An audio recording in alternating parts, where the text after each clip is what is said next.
지난주에 제가 부르심이라는 주제 세 번째 시간으로 세상에서 변화산으로의 부르심이라는 주제로 말씀을 드렸습니다. 변화산 사건은 참 특이한 또 참 상징적인 의미가 있는 중요한 사건으로 우리가 생각을 하고 있는데, 예수님께서 사역 말기에 베드로, 야고보, 요한 세 제자를 데리고 산에 가셨다고 그랬습니다.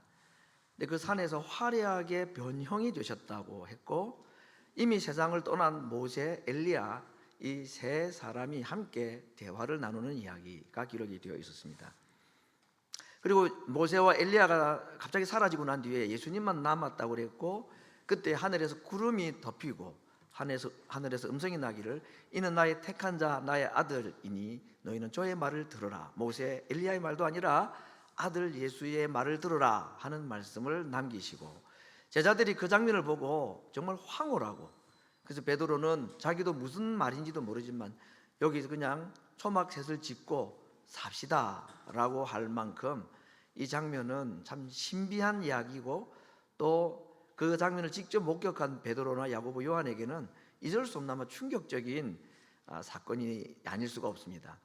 그런데 오늘 이제 제가 이 장면을 가지고 지난주에 말씀드린 내용들은, 그것은 여러 가지로 해석할 수 있지만 천국이 이 땅에 이미 임했다는 천국의 현재성이라는 주제로 말씀을 드렸습니다.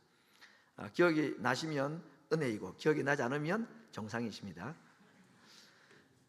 주보에 자세하게 설명됐으니까 참고하셔도 되겠습니다.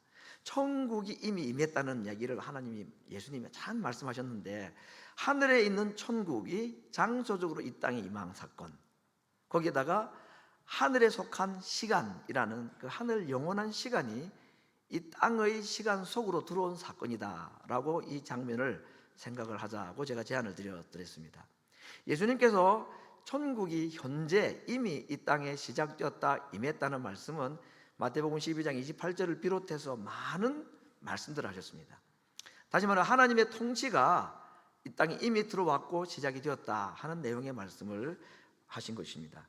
특별히 우리가 구약의 야곱의 꿈에 나타난 사닥다리 이야기를 생각하면, 하나님께서 땅에 있는 하나님의 자녀들에게 찾아오시고 하늘과 땅을 장소적으로 연결시켜 주시고 시간적으로 연결시켜 주신 사건으로, 오늘 이 변화산 사건과 함께 야곱의 꿈 이야기를 같이 잘 연결해도 참 우리에게는 좋은 신앙의 어떤 고백을 가지게 할 만한 장면이 아닌가, 그런 생각을 해봅니다.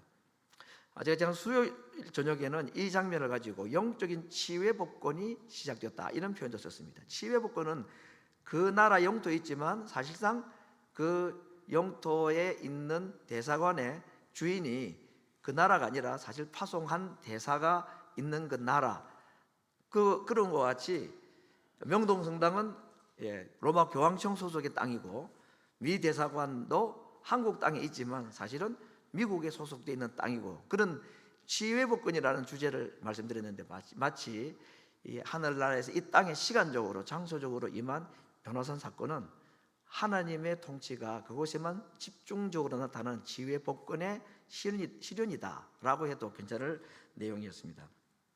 그래서 우리 가끔씩 하늘을 바라보면서 이 고난 있는 세상 속에서 하나님의 영적 다스림과 통치를 우리가 날마다 소망하며 살아가는 것, 그것을 제가 2부 예배 때 시를 하나 소개를 하면서, 닭이 물을 한 모금 물고 하늘을 쳐다보고 또 물 한 모금 물고 구름 한번 쳐다보고 하는 이 닭의 생리적인 음식 섭취 장면을 가지고 독립을 기억하고 대망하였던 독립 투사들의 시인들의 저항 시인들의 시도 제가 소개를 하였습니다. 가끔씩 우리는 이미 시작되는 하나님의 나라를 소망하고 대망하고 고개를 하늘을 들고 눈을 주께로 향하여 들고 그분의 다스리심을 소망하며 살아가는 것, 그것이 변화산으로 가는 삶이다 라는 주제로 말씀을 드렸습니다. 오늘은 그 다음에 이어지는 이야기인데, 그 일 이후에 이튿날이라고 했습니다. 그 다음 날 예수님께서 세 제자와 함께 다시 땅으로, 세상으로 내려오시는 이야기입니다. 정말 하나님의 음성을 듣고 하나님의 영광의 임재를 경험하고, 그야말로 장소적으로 시간적으로 어쩌면 하나님의 나라가 일시적으로 그 땅에 임했다고 할 만한 놀라운 경험을 하였던 것을 뒤로하고, 예수님은 제자들을 데리고 내려가자라고 말합니다. 베드로는 여기 있으면 좋겠다고 했지만 예수님은 내려가야 된다라고 그들을 데리고 내려가시는 장면입니다.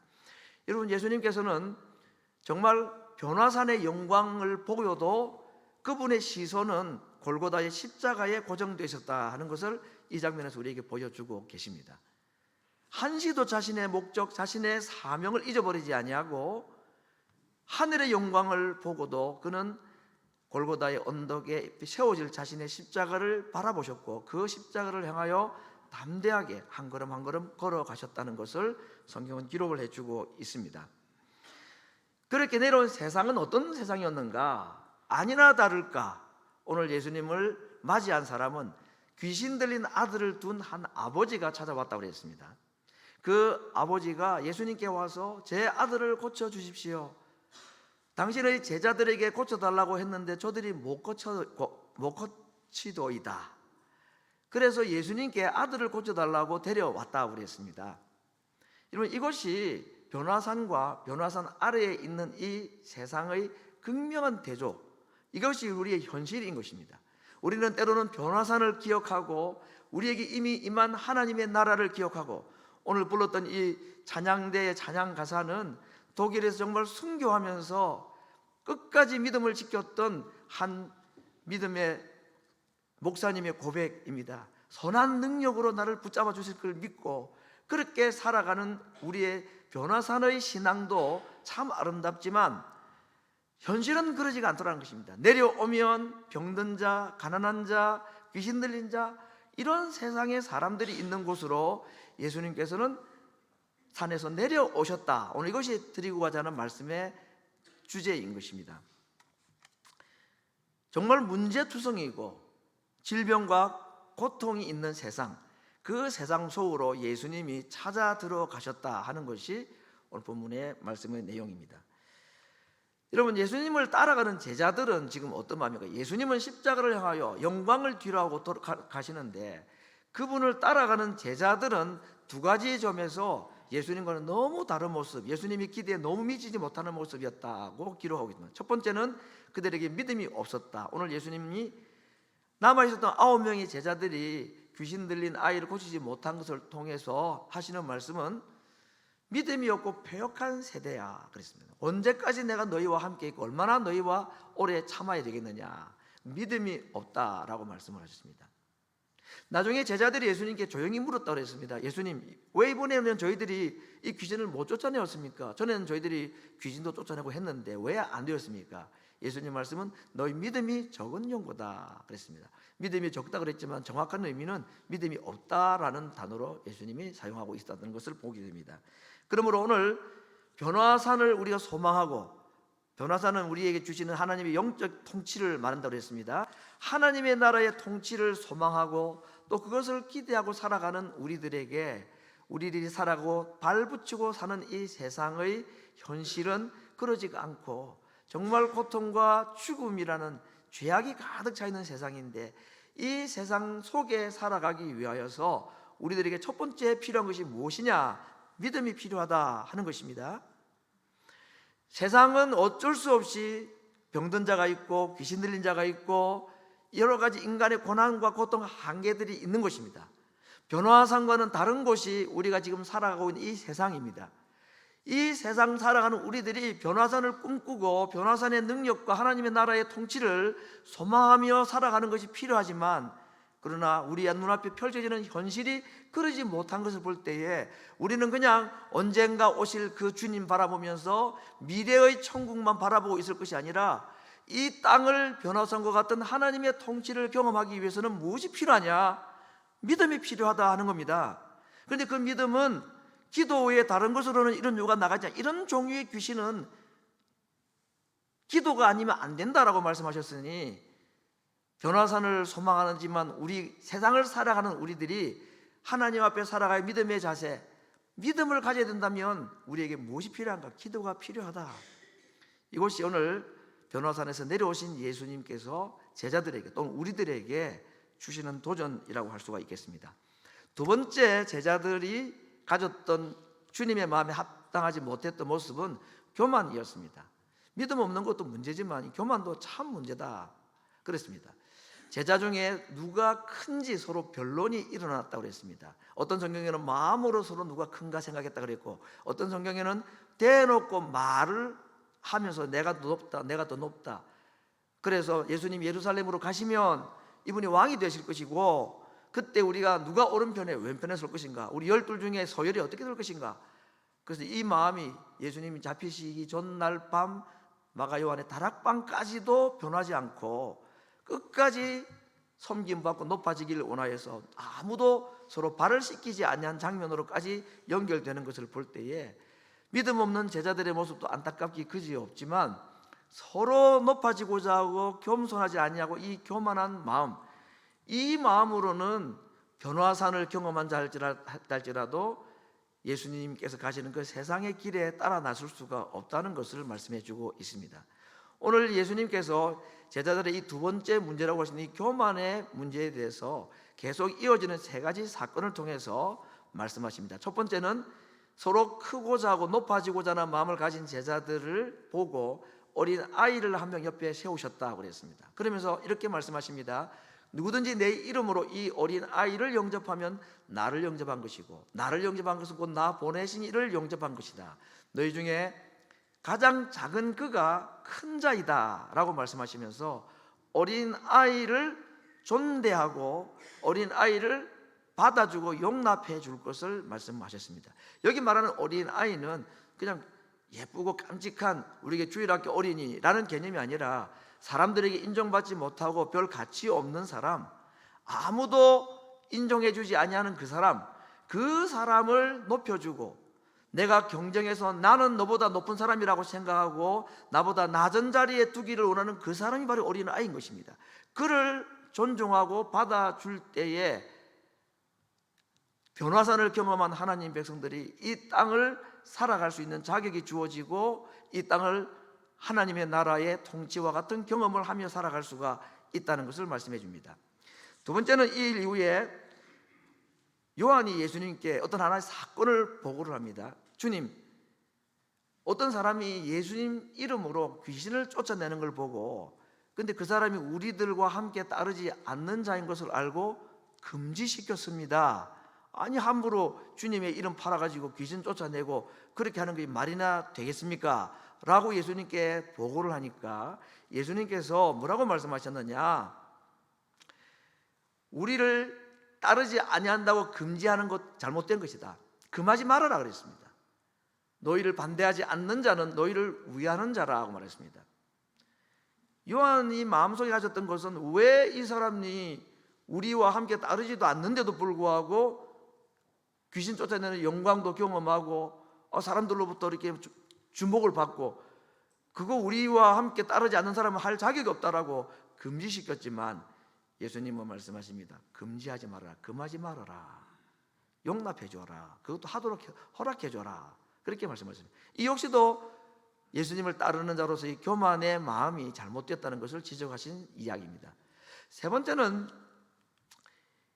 예수님을 따르는 이 제자들 가운데서 많은 사람들이 예수님이 앞으로 일어나게 될 그 예루살렘의 영광을 바라보고 예루살렘으로 내려가시는 그 길목에서 사마리아라는 지역을 통과해야 되는데, 사마리아 사람들이 예수님 일행이 예루살렘으로 간다는 이유 때문에 자기 마을을 통과하지 못하도록 했습니다. 그 이유는 유대인들과 사마리아 사람들 사이에 있는 소위 민족 감정 때문입니다.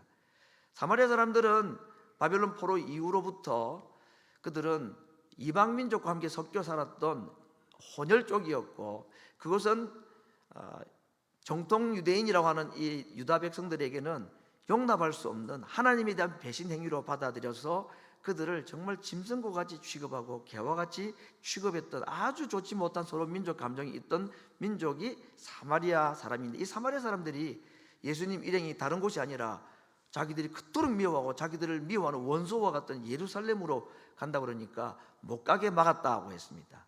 그때에 또 야고보와 요한 두 형제가 정말 우리의 아들, 불같은 성격을 가졌던 이 두 사람이 예수님께 뭐라고 말하냐, 주여, 우리가 불을 명령해서 하늘로부터 내려와서 이 사람들을 다 태워 죽이기를 원하십니까?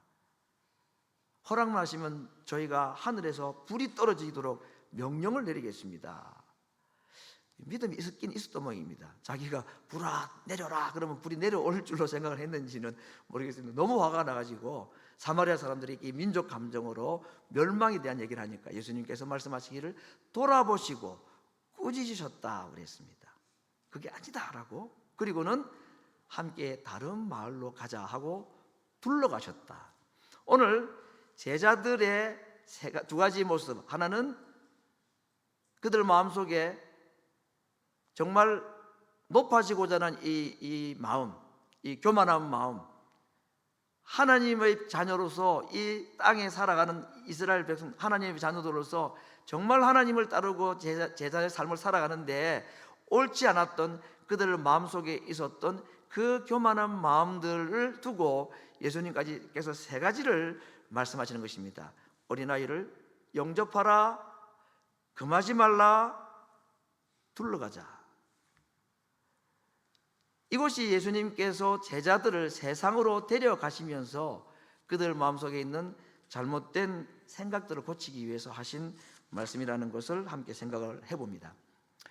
오늘 제가 예수님의 발걸음 중에서 변화산에서 이 땅으로, 세상으로 내려오시는 예수님의 모습을 통해서 제가 아침에 지금으로도 거의 한 1년 전에 제가 선교지 중에 하나였던 페루 아마존을 다녀온 생각이 났습니다.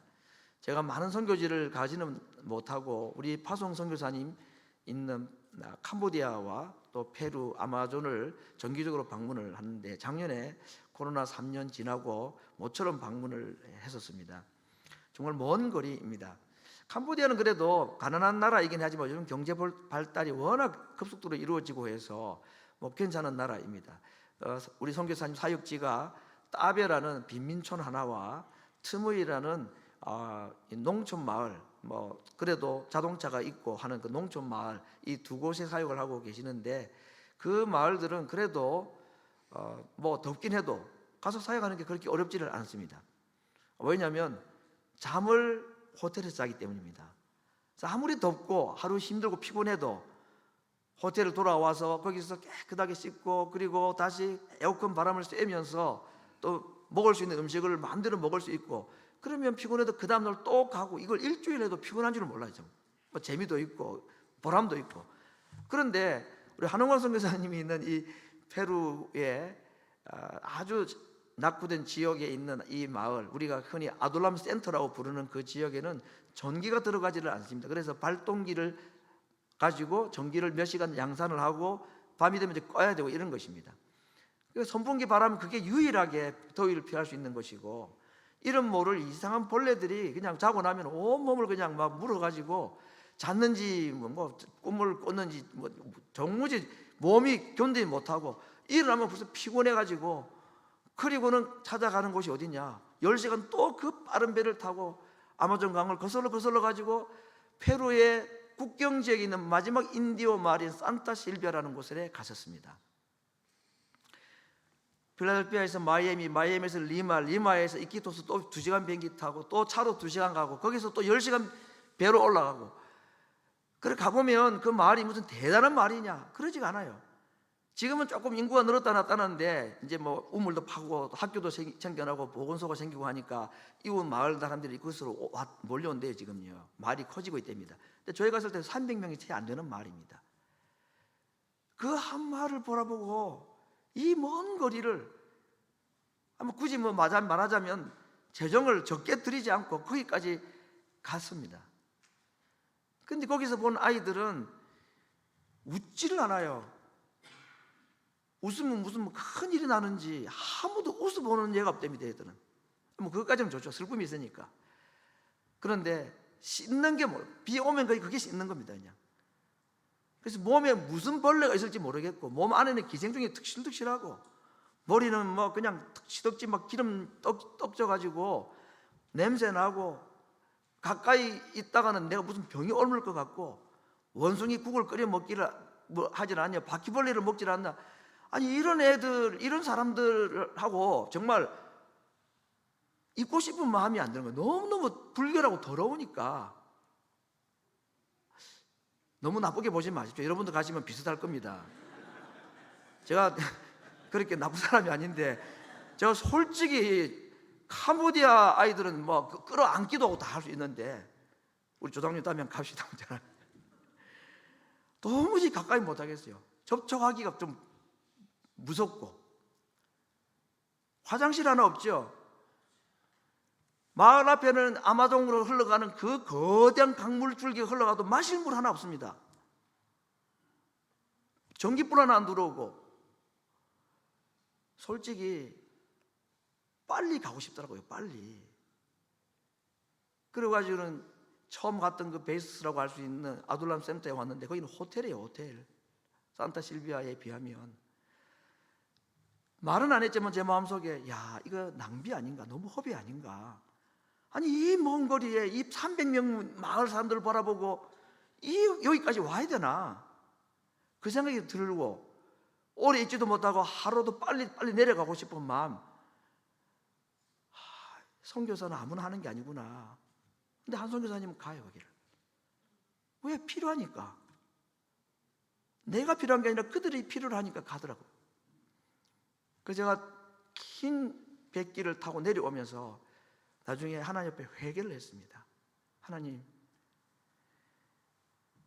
저 산타 실비아에 있는 그 저 참 더러운 사람들, 아이들, 저들에게 시간이 아깝고 물질이 아깝다고 생각한 제가 얼마나 가정한지를 알았습니다. 왜냐하면 하늘나라에 계셨던 예수님, 변화산의 영광을 보셨던 그 예수님이 산에서 땅에 내려가고 싶으셨겠습니까?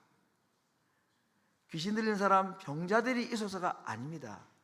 제 눈에는 더러운 모습들이 저에게는 좀 부담이 되었었지만, 신이고 영이신 하나님께, 예수님께 이 세상이 뭐가 더럽겠습니까? 죄악입니다. 죄가 그렇게 더러워서 주님은 도무지 가까이 하실 수 없는 이 세상에 주님이 오신 것이었습니다. 베드로도 가기 싫어하고 남기를 원했던 그 산을 뒤로하고 하늘의 영광을 뒤로하고 그분은 다시 세상으로 내려가셨던 것이, 그렇게 만나주지 아니하면 그 인생들은 영원히 하나님 만나지 못하고 예수님 만나지 못하고 떠나버릴 인생이기 때문에, 산타 실비아의 마을에 있는 사람들이 그랬습니다. 거기는 나올 수가 없는 곳입니다. 찾아가지 아니하면 다른 외부인과의 접촉 자체가 불가능한 마을이었습니다. 무슨 수로 그 빠른 백길을 10시간을 무슨 수로 내려온단 말입니까? 못 내려오죠. 가서 만나주지 아니하면 만날 수 없는 사람들, 그게 우리들이었습니다. 우리 보고 예수님 찾아라 그러면 찾을 수가 없는 자들이었습니다. 직접 와주지 아니하면 만남이 불가능한 우리들, 허비처럼 보이고 엄청난 손실인 것처럼 보이는데, 예수님은 하늘을 버리고 이 땅에 오셨고, 천사들이 볼 때에 주님, 아니 거기까지 내려가실 이유가 무엇입니까? 라고 할 만큼, 거기까지는 좋죠. 예수님께서 마지막 가신 곳은 변화산이 아니라 골고다 십자가 언덕길 아니었습니까? 거기까지 들어가셨던 것입니다. 그래서 웬 말인가 날 위하여, 그 찬송가에 보면 주 십자가 못 박힐 때에 그 해도 빛을 잃었다라고 3시간의 어두운 시간들을 그렇게 노래를 했는데, 그 시를 쓴 사람의 고백은 그것이었습니다.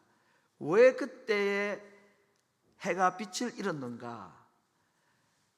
자기를 창조하신, 해를 창조하신 창조자 크리에이터가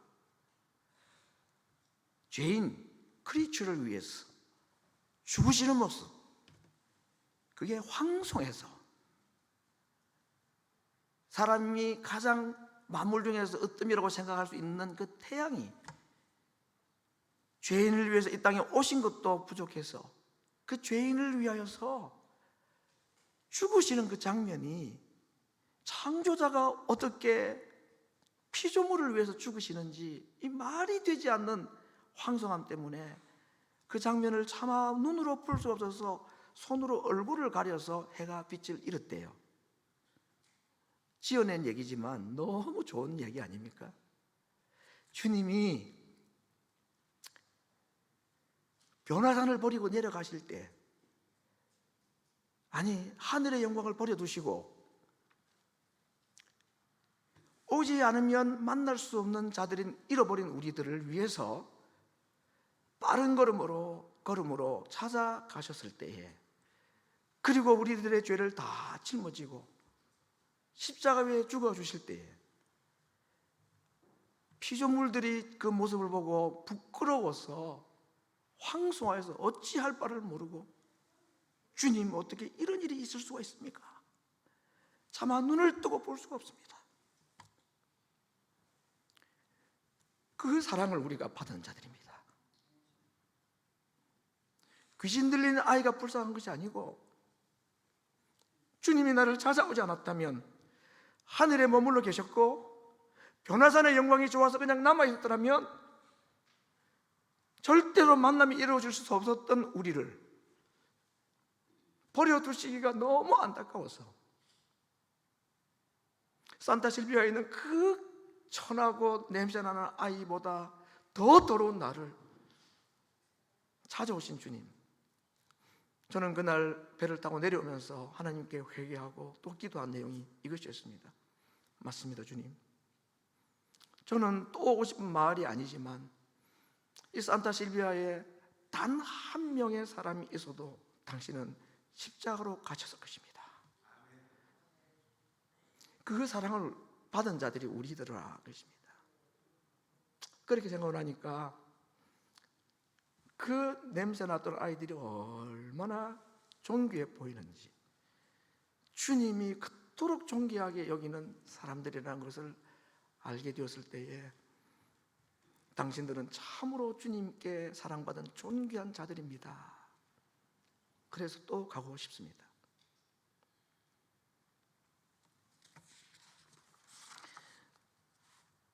제가 종종 소개하는 찬송가 가사인데, 오늘 예배 후에 설교 후에 부를 찬송가 87장에 내 주님 입으신 그 옷은 제가 좋아하는 찬송 중에 하나이고, 4절 가사도 너무 좋습니다. 근데 후렴 가사가 시온성보다도 더 찬란한 저 천성 떠나서 이 천한 세상 오신 주 참 내 구주님이라고 한글 성경은, 한글 찬송은 번역을 했는데, 영어 가사는 미리 보시다시피 저렇게 되어 있습니다. 시온성보다도 찬란한 시온성을 떠났다는 말은 같은 편입니다. 저 아름다운 천국을 떠나서 이 저주의 세상입니다. 그냥 더러운 세상이 아니라 저주의 세상에 주님 오셨습니다. 왜 오셨습니까? 저주 받으시러 오신 겁니다.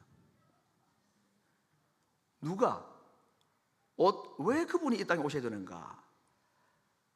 Only His great eternal love, 오직 그의 영원한 위대한 사랑이 made my Savior go, 내 구주를 가게 했습니다. 이런 고백입니다. 누가 주님을 이 땅에 가게 하셨는가? 무엇이 주님을 우리가 있는 이 천한 세상에, 저주의 세상에 가게 했는가? 그분의 위대하고 크신 영원한 사랑이 내 구주를 가게 하셨고 내 구주를 오게 하셨습니다. 그래서 우리가 구원받은 자들입니다.